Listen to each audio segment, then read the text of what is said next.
कमला देवी एक अनुभवी और समझदार महिला अपने परिवार की रीढ़ थी।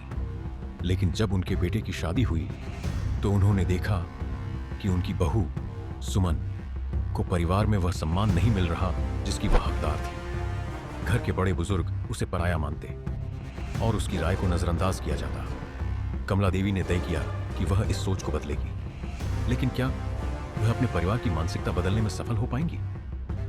कमला देवी ने सुमन को समझाया कि आत्मसम्मान सबसे महत्वपूर्ण है, दिम्बकपूर्ण है। उन्होंने परिवार के सदस्यों से बात करने की ठानी। जब उन्होंने अपने पति और बेटे से इस विषय पर चर्चा की तो उन्हें टालने की कोशिश की गई। हमारे घर में हमेशा से ऐसे ही चलता आया है।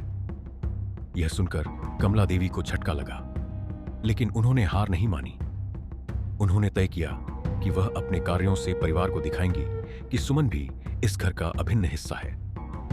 एक दिन परिवार के सभी सदस्य एक महत्वपूर्ण निर्णय ले रहे थे, लेकिन सुमन को शामिल नहीं किया गया।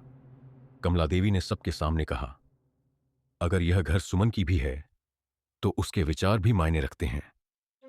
यह सुनकर कुछ लोग असहज हो गए, लेकिन कमला देवी ने अपनी बात पर जोर दिया।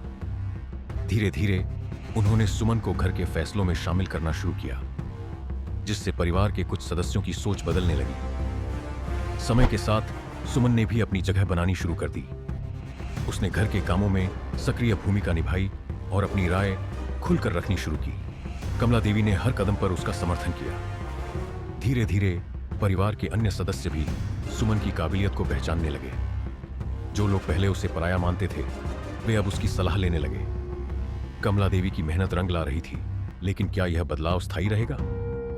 एक दिन जब परिवार के सामने एक बड़ा निर्णय आया तो सुमन से सलाह मांगी गई। यह देखकर कमला देवी की आंखों में खुशी के आंसू आ गए।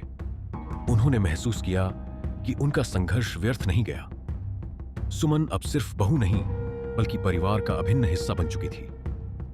यह बदलाव आसान नहीं था, लेकिन कमला देवी के प्रयासों ने यह साबित कर दिया कि सही सोच और दृढ़ निश्चय से हर बदलाव संभव है।